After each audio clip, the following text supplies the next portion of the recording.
back to Spiritual Insurgency. I'm Jason Lupo with my co-host, Aaron Lujan. Hello. And, well, we're changing gears a little bit. We're talking about the one big, beautiful bill. We've talked about this plenty of times, but Aaron is itching to bring it up again. So here we are to talk about it again. Aaron, what you got? I'm here to be Thomas Massie's echo chamber. I'm here to stand in for Thomas because my middle name is Thomas, although it's Thomas, Thomas. It's the Spanish version. Thomas Massie, if you don't know, congressman from Kentucky, absolute maverick, absolute gangster, America first to the bone. He is the younger version of the great Dr. Ron Paul. I actually had my political awakening in 2008. Thank you to Dr. Ron Paul, which is why I'm stepping in for Thomas Massie. I think Thomas Massie is the real voice of the America First movement. He echoes a lot of what Rand Paul was saying in the 2016 debates with current President Donald Trump. And I saw that as a lost opportunity during that time. I think there was a true path to America First conservatism, and I also saw a false path to America First conservatism. And I believe America followed the false path with Donald Trump and missed the true path with Thomas Massie and Rand Paul.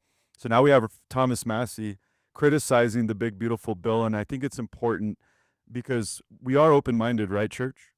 We are open-minded, right? Conservatives, we are not the object of our mockery like the sheeple of the Obama era of 2008. We don't do what our leader tells us to do. We are free thinkers, right? So if we all, let's listen to an America First congressman who's critical of Trump's big, beautiful bill. Number one, he argues it increases the deficit and the national debt. Contrary to the White House claim, the bill would significantly increase the national debt. He told CNN, quote, "We're going to add 20 trillion to the debt over the next 10 years, which is 3.5 trillion to 5 trillion more than what would have been added otherwise," calling the White House claims that the bill would not raise the deficit a, quote, joke. It lacks meaningful spending cuts. Massey's out there saying that avoiding substantive discussions about real spending cuts, particularly to medical aid, he stated, quote, "I don't think he wants to talk about cutting spending," presumably referring to Trump, and described Trump's approach as merely calling to, quote, "go after waste, fraud, and abuse," which Massey interprets as a brush off to fiscal conservatives' concerns. Thirdly, reckless legislative process. And this has been going on since the beginning of time in Congress, where they present a large bill over 1,000 pages that was never even fully written, and then push for a vote without enough time to actually read it. And so Massey's accusing this big, beautiful bill as being one of those, where Trump used social media to highlight that, Thomas Massie used social media to highlight that major provisions of the big, beautiful bill are still being negotiated and written, yet we are being told we will vote on it today, and reminded colleagues that House rules dictate 72 hours to review legislation before voting. And then lastly, failure to repeal the Green New Deal. He has also attacked the bill for failing to fulfill GOP promises, stating the bill does not repeal the Green New Deal, but does increase the deficit and debt substantially. So, of course, Trump's response is that Massey's a grandstander and that he should get primaried. Get out of here, Thomas. What are your thoughts, Jason? Well, here's an article from ABC News.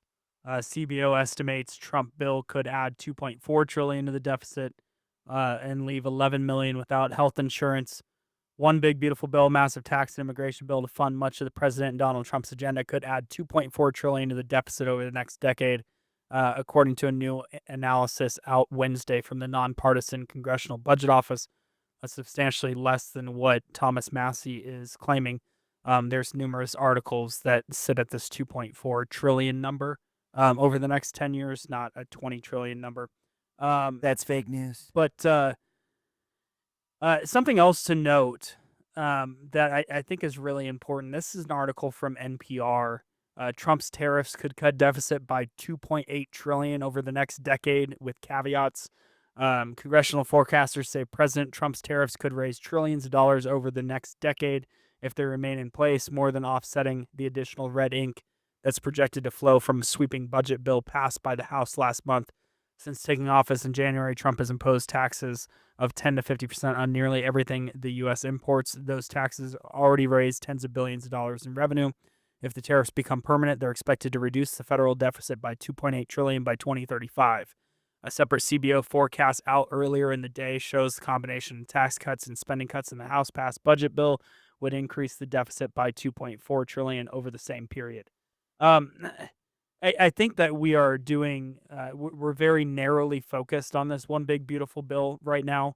And if you go back to this analysis, um, from the budget office, it says also budget office also estimates the bill would cut taxes by 3.7 trillion and cut spending by 1.2 trillion. The CBO has not yet completed analysis of macroeconomic effects of the bill. I do believe that there are some pretty substantial macroeconomic implications to this one big beautiful bill that really may reduce what the deficit that they're claiming this 2.4 trillion would actually have. Uh, it, it's it's something that hasn't really been done in a lot of respects, right? Like what's being put on the table and proposed is brand new, never tested, something that's different. We see that the tariffs are raising money. They're bringing in an additional stream of revenue that the U.S. desperately needs. There's a lot at play right now, and I don't think that any one, as we've said earlier in past episodes, that they're all spokes on a wheel. And I think that for that wheel to be true, I think we do have to look at. I'm a huge proponent of Reagan economics and of trickle down economics when it comes to slashing taxes and allowing that money to trickle down and be spent in the economy. So, the harsh critics of much of Trump's policies have been proven wrong up until this point in this first 5 months of Trump in office. They've claimed that jobs are going to be absolutely destroyed. We haven't seen that. We've seen jobs been added at a growth rate that is much higher than anybody would have ever expected. I think we just kind of need to wait this out. I would like to see a ton of these Doge cuts permanent, and I would like to see a drastic change in how much money is being spent. But I think that we can still keep some of these agenda items that Trump is proposing at the same time as just increasing the amount of government waste that's removed. I don't think that we need to slash Trump's agenda to get there. I think that we just need to dig harder into slashing spending. That's my take on this whole thing.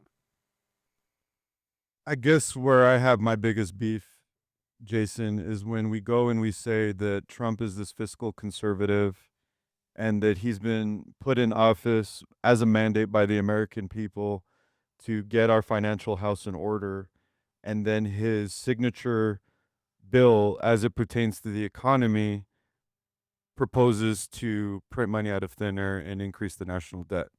When you are very well aware, Jason, because you understand this, unlike most of the general population, that the root cause of our economic problems is this quantitative easing, is this printing money out of thin air, no fair weights and measures. We're just going to continue to debase the currency. The dollar has lost 97% of its value since it was originally minted. We don't have a conversation about this, I believe, because the financial oligarchs that control the Federal Reserve also control the corporate media and arguably this president. So I think it's important to have a conversation with the American people that when you print money out of thin air, you devalue your currency, everything becomes more expensive. So the guy that's coming to tell you is going to fix all your economic problems proposes to repeat the problems that put you in that situation to begin with. Doesn't make any sense to me. I mean, it's not a completely unfiscal conservative bill, right? Fiscal conservatism starts with tax cuts. It always has. It's always been the ideals of the Republican Party or those that are fiscally conservatives cut taxes. Sure. Um, and much of this deficit is coming because of the cutting taxes. So therefore, that makes the bill extremely fiscally conservative in that sense. What it doesn't do is slash enough of the spending. What Trump has done to try to ease some of that in the process is by bringing in the tariffs and evening out the United States in the trade game that's taking place. But there's so many different aspects to where the economy is fluctuating. We do need to get rid of the Fed. We do have issues with the Fed. We do have issues with quantitative easing, but all of these are, once again, just spokes on a wheel. They're different components that are being put in place that are trying to make the wheel true. I do understand the concerns of Thomas Massie, the concerns of many of these senators. I'm not thrilled with the fact that we're adding to the deficit, but at the same time, I don't know how you slash a ton of taxes, get beat up by the media and beat up by the Democrats for trying to slash spending, find yourself in a courtroom every other day because they're mad that you cut spending of US aid, you cut spending of all of these things, and you're battling it out in the court system. The court system is the one that's hindering the ability for us to reduce the deficit. I mean, it's not entirely Trump's fault. It's not this one big beautiful bill's fault. This is such a complicated conversation to have that we are using at we have this narrow focus that we're not looking at the bigger picture. That if you as a president have come in and said we're going to slash the budget, but you're tied up in court every other day because you're trying to slash the budget, that's not your fault. Everybody should be looking at the justice system and going, you guys have overstepped your bounds. You have to allow the federal cuts to be taken place. And the legislature has to move faster to legislate these cuts so that they're not coming out of executive orders and out of demands from the president, that they're actually written in a law that they're actually removing this stuff. I mean, this is not this easy to talk about one-sided, one-part bill. It's a much greater conversation that has to be had. You know, with with some of the stuff that Trump's doing and with what RFK is doing, they're trying to make sure that people aren't sucking on the government's, what, all right, with getting free health care, food stamps, then spending those food stamps on garbage and junk food that's not going to improve the health of the nation. And when you allow the nation to become unhealthy by buying junk food with government dollars, now you increase the healthcare costs of the country. So now our healthcare costs go up. I mean, this is not this simple conversation that I think that the media wants to have. This is not about the one big beautiful bill and its impact on the economy. This is about every single thing that Trump is trying to do that's going to impact the economy, and yet we're just solely focused on these tax cuts and the change in Medicaid. Well, the big beautiful bill doesn't just address economics. There are a lot of critics are pointing to immigration compromise. They're pointing to Israel first policies. They're pointing to corporate globalism, the culture war, and just this lack of radical action on the topic of just other topics. Let's start with this immigration compromise. So, some of the criticism, Jason, I don't know if you've heard this, is the bill doesn't go far enough in halting all immigration, including legal immigration from non-Western countries. So, some of this criticism is where's Trump on immigration in the bill when he's not halting immigration? We had a promise that we were going to get the borders closed, we were going to get our house in order, and so a lot of critics are looking at this and saying, missed opportunity. You could have gone farther. And again, I'm not saying this is my opinion. I'm just simply reporting you what the internet's saying. Israel first policies, if the bill includes aid to Israel or pro-Zionist provisions, that's going to be a problem as well. We don't have any indication that military funding to Israel is going to stop. And that opens up a conversation of should we be paying the bill for America to be the policeman of the world? Is that conservative? I don't think it is. I don't disagree with you, but also we're looking at the fact that we have in this country, they are allowed to put together these conglomerate bills, which, by the way, the state of Colorado is a one issue, one piece of legislation state. Not all states are like that. Federal government sure is, is not like that. So they put all of this stuff, they pound it all into one bill. The bill becomes so long, nobody ever reads them, or nobody actually fully reads them and comprehends what's in them. And then they sneak things like funding for Planned Parenthood. And because they need some sort of bipartisan support at this point to make this happen, you're going to see some stupid stuff in this bill, I think. Now, how do you get stuff done in a Congress when this is how it takes place? I mean, and you go back and you look at it, and once again, I'm going to point out the fact that the justice system is standing in the way of much of Trump's agenda.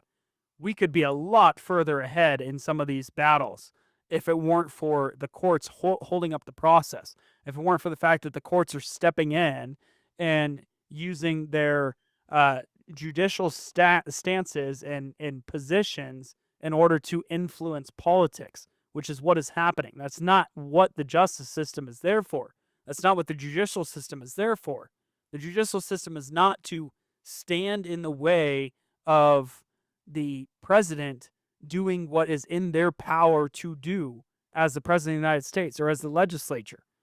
This is it's a nightmare what we're living, and we're seeing it, and nobody's talking about it because we're so narrowly focused on this issue or that issue or blah blah blah blah blah, instead of the fact that we want this radical change and this sweeping change across the country, but it's not being allowed to take place because everything that's happening is being found in a lawsuit in a court system.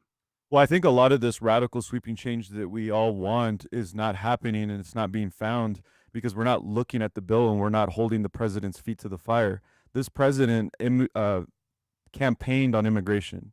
He campaigned on build the wall. He campaigned on a President Biden who had the border open and ushered in all of this chaos. That was the mandate. And so the big beautiful bill, one of the bill mandates, right?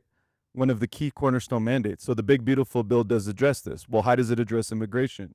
It increases border security and enforcement by allocating funding for CBP. It provides substantial funding to immigration and customs enforcement. This is reading like a Bill Clinton bill so far. It restricts restrictions on public benefits. It tightens, not removes, but tightens eligibility for programs like SNAP. It makes changes to the Medicaid and the Children's Health Insurance Program, aiming to restrict access for certain immigrants. It restricts eligibility for Affordable Care Act, premium subsidies for certain lawfully present non.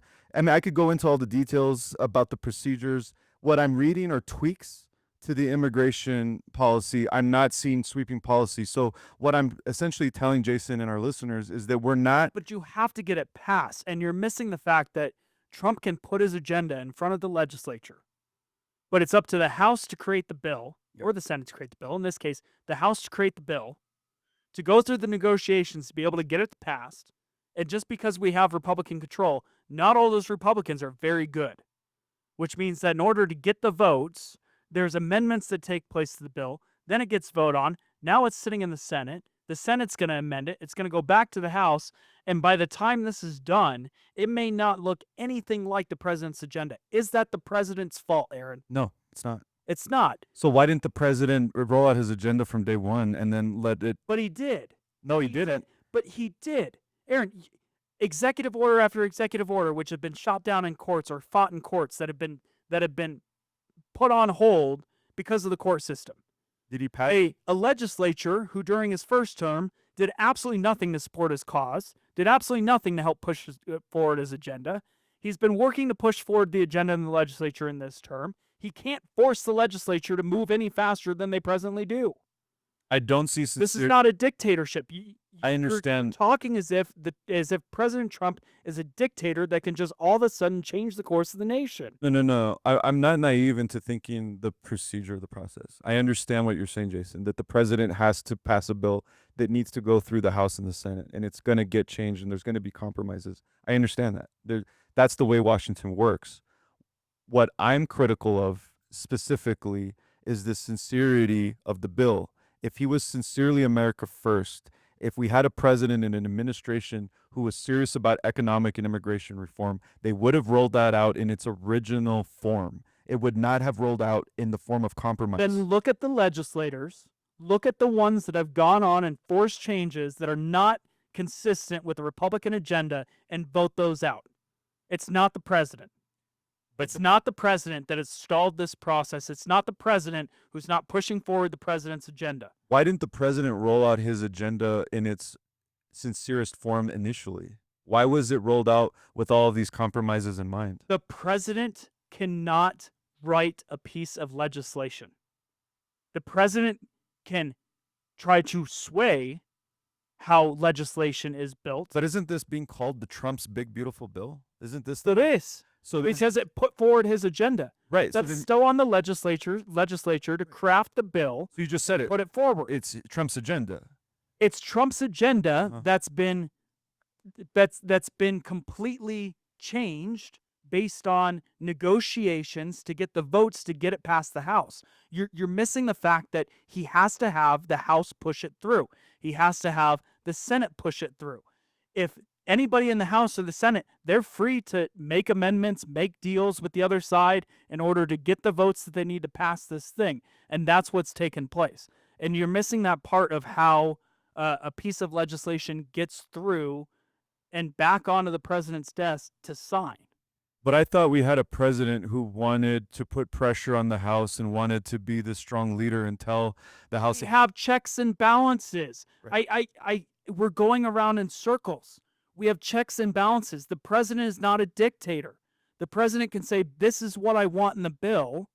And there's a big chunk of Republicans that are going to try to do it, but there are other Republicans that are standing in the way. So are you saying that he didn't put forth his agenda initially in anticipation that it was going to be opposed? I never said that. He did put forward his agenda. Okay, so then if the original form of the big beautiful bill you're saying was his agenda in its entirety. Is that what you're standing by? Probably not, because he didn't craft the bill. Okay. So I have a problem with that. So you're saying he didn't craft the bill, but it's his bill. It has much of his agenda in the bill. Okay, because in the Is it the way that Trump probably wants it exactly 100%? No. Is that Trump's fault? No. That's how the process works.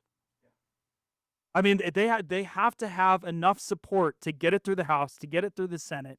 That right now there's enough senators to where they're probably not going to really get it through the Senate as it is, which means there's going to be a crap ton of amendments. When it goes back to the House, there's probably going to be more amendments. I mean, this thing is nowhere near being done, and we're at the point where what's left of it is a game of telephone, where it's nowhere near what the original was and what the original intent was.